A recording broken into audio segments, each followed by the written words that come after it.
The $185 million per year value for the new AEW Warner Bros. Discovery media rights agreement has seemingly been confirmed, with Variety updating their article to reflect this value that was widely reported. The Rock is in Atlanta, Georgia, possibly ahead of Bad Blood this weekend. We'll let you know the details on that. Shane McMahon reportedly is not planned to be involved in the Jon Moxley AEW angle. An update on Taz's health after he was written out of AEW television this past week. Also an update on plans for the Wrestle Dream weekend. Gunther versus Sami Zayn for the World Heavyweight Championship is happening on Raw. We'll let you know why that is. An update on the wrestlers that were injured prior to the AEW Dynamite 5th anniversary show this past Wednesday. And Daniel Garcia has not been backstage at AEW tapings amid interest from WWE.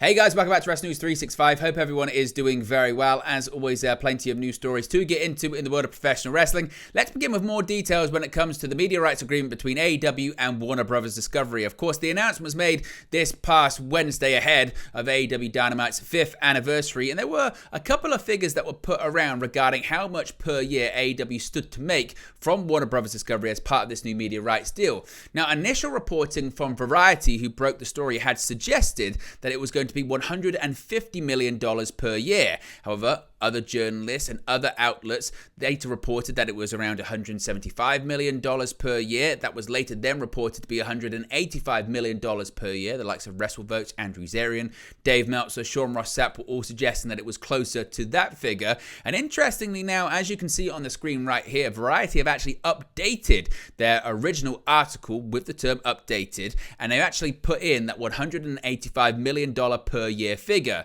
So now it reads, All Elite Wrestling has officially signed a new multi-year, multimedia rights deal with Warner Bros. Discovery. Financial terms of the deal were not disclosed, but according to sources, the deal is valued at $185 million per year when all elements are taken into account. Under the new deal, AEW shows Dynamite and Collision will remain on TBS and TNT respectively, but for the first time since its launch in 2019, AEW programming will stream live on Max simultaneously for US subscribers and will be available to stream on demand starting in January 2025. Now, more details of this come courtesy of Dave Meltzer in this week's Wrestling Observer newsletter. As I mentioned, after months of murmurings and rumor, innuendo, speculation, etc., the wait is finally over. On October 2nd, AEW and Warner Bros. Discovery made it official with a new media rights deal that ensures the two companies will be arm in arm for the foreseeable future.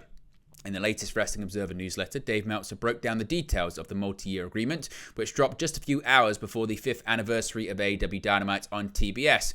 Quote, sources close to the negotiations said that this was a 3-year deal, at which will total $555 million, according to Meltzer. Quote, this is broken down as $180 million in 2025, $185 million in 2026, and $190 million in 2027. WBD has an option year built in for all of 2028 at a significantly higher number, end quote. Now, Meltzer noted those numbers are higher than those previously reported in other sports media outlets and TV trade forums. As we mentioned, it looks like those numbers have been updated in some of the original reporting. The deal also includes the streaming service Max in a big way, along with simulcasting Dynamite and AEW Collision. AEW plans to migrate its entire video library as 2025 unfolds. The deal will also offer AEW pay-per-views at a discounted rate to Max subscribers, similar to how UFC does with ESPN Plus subscribers. Both the video library migration and pay-per-view delivery system are expected to take some time to roll out. Also, as previously rumored, the deal discontinues AEW Rampage on Fridays, with AEW's purported new AEW Shockwave show still being shopped around. Fox is still considered the strongest contender to acquire it, with Meltzer confirming with Fox that Tuesday or Thursday would be the likeliest landing spot should a deal happen. Meltzer has also said that since WBD now possesses exclusive rights to AEW's programming on cable and streaming, Shockwave will have to exist on broadcast television. television.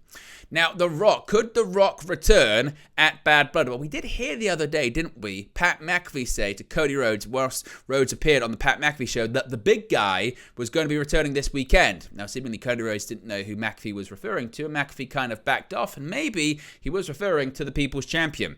The Rock's latest post on Instagram is sure to get wrestling fans hyped for a potential return to WWE this weekend. Now, the great one is in Winder, Georgia today, the site of the Appalachia High School mass shooting that took place nearly 1 month ago.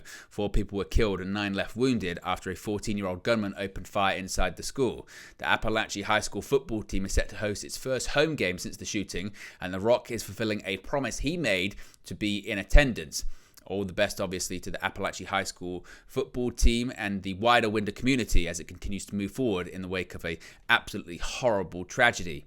Now, for what it's worth, Winder is roughly an hour away from the State Farm Arena in Atlanta, of course, that being the venue for Bad Blood this Saturday. It would be rather interesting to see what the final boss thinks of Roman Reigns and Cody Rhodes teaming up to take on Solo Sikoa and Jacob Fatu. Of course, The Rock is on the TKO board of directors, the media conglomerate that oversees WWE operations. It's entirely possible he's at Bad Blood this weekend but doesn't appear on screen. All we know for sure is that he is in the area, opening up the possibility he could obviously appear. He did say in his last WWE appearance on the Raw after WrestleMania that his story with Cody Rhodes was not yet done. Could this be the seeds further being planted for a WrestleMania showdown next year in Las Vegas?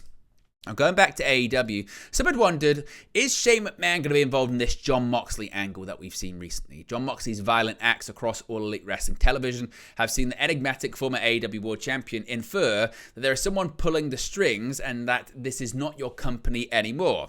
Such acts and words, coupled with the fact that Moxley and associates Pat, Claudia Castagnoli, and Marina Shafir are all former WWE talents, has prompted many to believe that eventually Shane McMahon will be revealed as the group's benefactor / mastermind. However, Dave Meltzer states in the Wrestling Observer newsletter that this is currently not believed to be the plan, with AEW backstage sources saying that this is not the destination. Speculation about McMahon becoming All Elite has only increased in recent months, with the former WWE executive having met with AEW owner Tony Khan, as well as having coincidentally taken the same flight as AEW EVPs The Young Bucks. AEW stars have in recent past believed that McMahon was indeed set to join the organization, with TBS champion Mercedes Moné publicly stating she'd welcome McMahon in the company should he join. A bit of an update here when it comes to Taz and his health. Of course, he was written off AEW television this past week. Ahead of the latest episode of AEW Dynamite, the promotion announced that ECW legend Taz was attacked in the parking lot, which the veteran would go on to corroborate in a post later on. During the show, Hook had a very brief backstage interview with Renee Paquette, in which the star was visibly upset and made his intentions clear to take revenge on whoever hurt his father. Dave Meltzer inquired about the injury in the latest Wrestling Observer newsletter, noting that the attack was kayfabe, as most fans had assumed. It is wrestling after all, but that Taz is legitimately going in for surgery. According to Meltzer, the cover story was created in order to write Taz off television because he's set to get a full knee replacement surgery. It's been common knowledge that Taz has been struggling with his knees for years, and Meltzer noted that AEW sources revealed Taz has been struggling to walk around backstage and that his wife finally pushed him to get his knees looked at.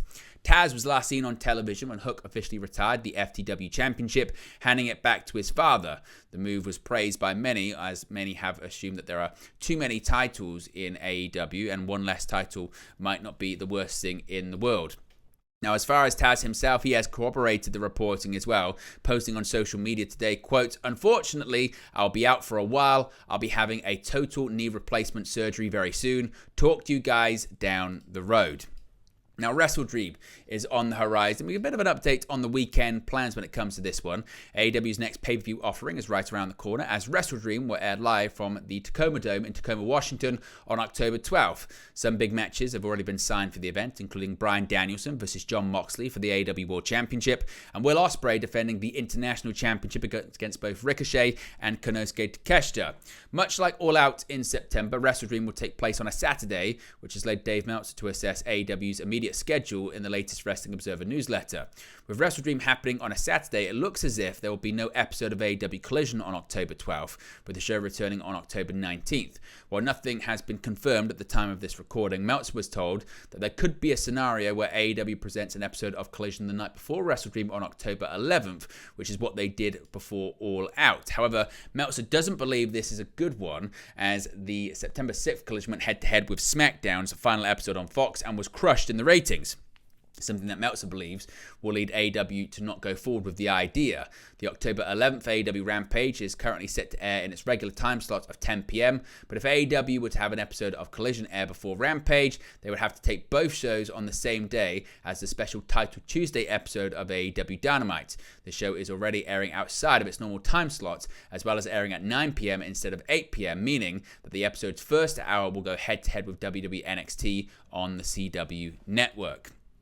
Now, Sami Zayn versus Gunther, the World Heavyweight Championship match is not going to be taking place at Bad Blood. It's going to be happening on Monday Night Raw. The upcoming WWE Bad Blood Premium Live event looks to be one of the company's most loaded shows of the year, but not every feud going on right now was able to make the cut. The most notable absentee from the October 5th event is the World Heavyweight Championship clash between champion Gunther and challenger Sami Zayn. Neither of WWE's men's main roster titles will be at stake at Bad Blood, and WWE seems content with their non-Big Four Premium Live events, maxing out at 5 matches. That is what Dave Meltzer of the Wrestling Observer newsletter was told, as he was recently told that WWE felt Bad Blood didn't need the Gunther-Zayn match as much as Raw on October 7th did. Meltzer agreed with this idea, as Bad Blood has been close to selling out for a number of weeks, and placing a World Heavyweight Championship match on the first 2-hour edition of Raw in 12 years will give the show a big boost in ratings and ticket sales. Since dethroning Damian Priest at SummerSlam on August 3rd, Gunther has only defended his title once on television, that being the main event of the Bash in Berlin Premium Live event on August 31st against Randy Orton. However, he has defended the title at live events and in dark matches against the likes of Jey Uso, Sheamus, and Ilya Dragunov, the latter of whom sustained a serious knee injury during their latest bout. Now, speaking of injuries, a bit of an update here when it comes to a couple of injuries that happened prior to AEW Dynamite this week. Ahead of this week's 5th anniversary edition of Dynamite, there were matches filmed for Ring of Honor. After a match featuring Kelly Madan taking on Lady Frost ended in the former seemingly being knocked out at the end of their match, now an update. According to a report from PW Insider, the word making the rounds among AEW talent was that Madan suffered a concussion. However, she was described as alert and coherent before going to the hospital. Now, the report also states that she apparently did not suffer any other injuries, with both details corroborated in a post from Fightful Select. Also stretchered away from the ring after a match filmed for Ring of Honor on October 2nd was Sammy Guevara. While the belief is that Guevara also suffered a concussion near the end of his match against Serpentico, there have been no official confirmations at the time of recording. Fightful Select has reported that Guevara was walking around backstage after having left the ring on a stretcher. Of course, we wish them the best in their recovery from those injuries. And finally, a bit of an update here when it comes to Daniel Garcia and his AEW status. Of course, Daniel Garcia has not been seen in AEW since he was defeated by MJF at AEW All Out 2024 in Chicago, Illinois. After the match, Garcia attacked the former AEW World Champion to write MJF off television, and neither of them have appeared since. It soon emerged that Garcia had not re-signed with AEW prior to All Out, and if he had re-signed, there was talk backstage of actually him winning the match, but since he didn't, the victory went to MJF instead. Now it has been revealed that Garcia has not been seen backstage at AEW events recently either. A report from Fightful Select confirmed that Garcia has not been backstage at recent AEW events, despite notable occasions like Grand Slam at Arthur Ashe Stadium in New York, and also the 5th anniversary edition of AEW Dynamite. However, elsewhere, a report from a separate one from Iber Wrestle Purist said that there are creative pitches in the event that he does elect to return. There has been speculation about Garcia potentially being scouted by WWE, with reports going as far as to say the company is chomping at the bit to sign him. AEW is described as being hopeful that he'll opt to re-sign with the company. As noted, MJF has not been seen since AEW All Out, but for an entirely different reason. He's currently filming a movie, one of which is the sequel to Happy Gilmore with Adam Sandler. But there you go, guys, the latest pro wrestling news for you. Be sure to smash a like on the like button. Be sure to subscribe, bottom right hand corner. As always, let me know your thoughts in the comment section below, and I'll speak to you again very, very soon. Hey guys, thank you for watching, listening, streaming. You come across this video today. Be sure to click on the video on the right there to watch our next video, or click the bottom there to subscribe, or the bottom right hand corner. Thank you very much, and I'll speak to you again very soon.